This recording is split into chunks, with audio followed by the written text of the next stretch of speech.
Hujan, karya autor Neneng Susanti, episode ke-95. Selamat mendengarkan. Luar mana? Tanya Air bingung karena yang ia tahu hanya garap tanam lalu siram di tempatnya. Terserah lu mau buang di mana. Ucap Hujan masih ketakutan, suaminya kan bertanya lebih serius. Kok gitu? Kan biasanya di sini. Tanyanya lagi masih belum paham. Iya, jangan buang di dalam. Kalau lu mau pelepasan, lu bisa buang di perut gue juga gak apa-apa deh. Titanya frustasi bingung harus bagaimana menjelaskannya. Air turun dari tubuh istrinya dengan keadaan polos, ia masuk ke kamar mandi. Hujan yang aneh dengan perubahan sikap Air tentu kaget luar biasa. Gadis itu merapikan bajunya kemudian duduk bersandar dengan perasaan gelisah dan resah. 15 menit, suaminya tak kunjung keluar, membuat Hujan memberanikan diri menghampiri pintu kamar mandi dan mengetuknya pelan.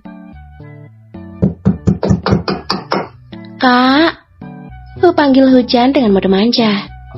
Karena jika dengan mode galak dan cuek, ia cukup memanggil nama.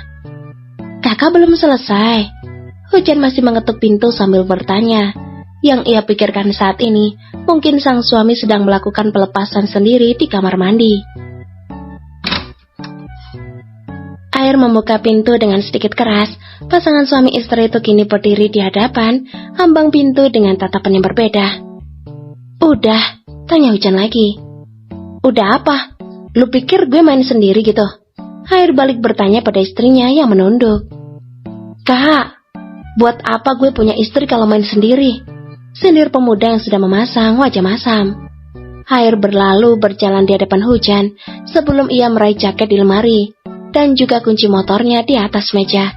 Melihat itu semua, tentu membuat Hujan panik dan merasa salah. Kak, mau kemana? Tanya Hujan sambil meraih tangan suaminya yang sudah memegang kenop pintu. Gue mau main, jawabnya sambil melepas cekalan istrinya. Air benar-benar keluar dari kamar, tak memperdulikan Hujan yang memanggil namanya. Gadis itu berdiri lemas di ambang pintu. Jika ia mengejar Air tentu akan menimbulkan tanda tanya keluarganya, karena mertua dan juga adik iparnya ada di bawah. Maaf kak, lirihnya sambil menghela napas berat. Ia melangkah gontai, masuk kembali ke dalam kamar, memilih menyadarkan diri di sofa depan TV. Rasa sesal kini menyelimuti hatinya. Betapa ia merasa sangat berdosa saat meminta suaminya melakukan pelepasan bukan di tempatnya seperti biasa. Kak, maaf, pulang lagi. Hujan meletakkan wajahnya di telapak tangan yang ia letakkan di atas lutut. Dadanya begitu sesak melihat punggung suaminya berlalu pergi jauh dan akhirnya perlahan menghilang dengan cepat. Sesakit ini ditinggal kamu, Kak, ucapnya sedih di sela isak tangis. Sampai jam 9 malam, Air belum juga kembali ke apartemen, membuat Hujan semakin resah dan gelisah. Apalagi saat mertuanya menanyakan keberadaan anak kesayangan mereka itu.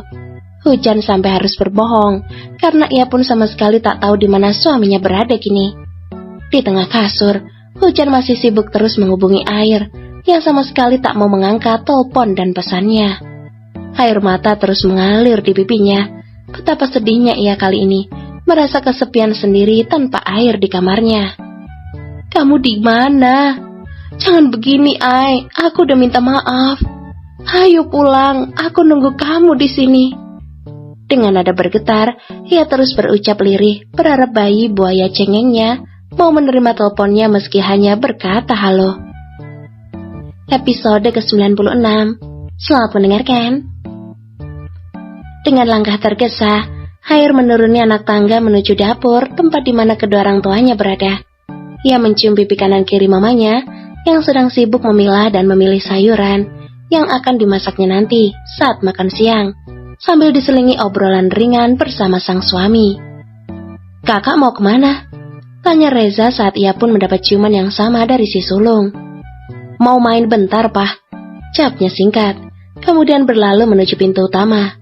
Namun langkahnya berhenti sejenak di ruang tengah saat melihat adik kembarnya masih asik bermain PlayStation. Ide jahil pun mulai menjalar di otaknya yang sedang tak beres kali ini. Apa sih? Sentak Bumi saat Air mengacak-ngacak rambutnya dengan iseng sambil lewat. Air hanya menjulurkan lidahnya untuk membalas ocehan kesal bumi. Motor besarnya melaju dengan kecepatan sedang menuju bengkel yang sekaligus dijadikan markas tongkrongan teman-temannya. Tempatnya begitu nyaman, maka dari itu tak pernah sepi pengunjung. Jadi jangan heran jika dari penghasilan satu bengkel saja membuat rekeningnya selalu buncit. "Tumben nongol?" tanya salah satu temannya saat Air baru saja datang. "Biar nggak dibilang sombong," kekehnya sambil menarik kursi. "Cih," timpal yang lain berbarengan. Ada yang mencibirnya dan ada juga yang tertawa. "Nanti jam 2 ada yang latihan balap buat minggu depan. Nonton yuk, Ay," ajak salah satu temannya lagi dari semasa sekolah dasar. "Di mana?" tanya Air yang mulai antusias. "Tempat biasa," sautnya cepat sembari menepuk bahu teman kecilnya itu. "Makanya, jangan ngelonin bini mulu, Ay," ejek yang lain sambil tergelak. "Gak usah banyak omong kalau belum tahu rasanya punya pacar halal, woi." Malas Air tak mau kalah. Ia sudah biasa mendapatkan ledekan seperti itu karena memang benar adanya. Jika semenjak menikah, waktu bersama teman-teman tongkrongannya sedikit berkurang, kecuali teman yang masih satu kampus dengannya. Setiap hari ia berkutat dengan buku dan laptop, belum lagi sesekali mengecek usaha sampingannya. Tentu jatah libur ia pakai sebaik mungkin bersama dengan sang istri. Saling ledek, kelak tawa dan candaan begitu riuh terjadi di bengkelnya. Tapi semua itu tak membuat Air lupa dengan sosok hujan yang kini ia tinggal di kamarnya sendiri. Ada rasa sesal yang ia rasa saat pergi tadi, tapi penolakan sang istri begitu aneh baginya. Karena semenjak menikah ini, pertama kalinya hujan meminta hal konyol seperti tadi, yang bahkan ia sendiri tak tahu alasannya. "Ada masalah?" tanya Bobby yang tiba-tiba duduk di sisinya. "Segini ramenya tapi lu datar aja gitu. Gak yakin gue, gak ada apa-apa." Air tetap menggelengkan kepalanya. Sekuat apapun ia didesak oleh temannya, tak pernah sedikit pun masalah pribadinya sampai terdengar ke telinga orang lain selain keluarganya. Air tipe orang yang tertutup mengenai masalah keluarganya, apalagi hubungan ia dan sang istri. Ia tak pernah sesumbar sembarangan, kecuali kepada orang tuanya. Aib pertengkarannya akan ia sembunyikan serapi mungkin. "Ayo, Ay," ajakan temannya membuyarkan lamunan Air. Ia yang terkejut refleks menoleh. "Ayo, nanti telat." Pemuda tampan yang sedang resah itu hanya mengangguk, lalu memakai kembali jaketnya. Berjalan bersama teman-temannya menuju motor mereka masing-masing.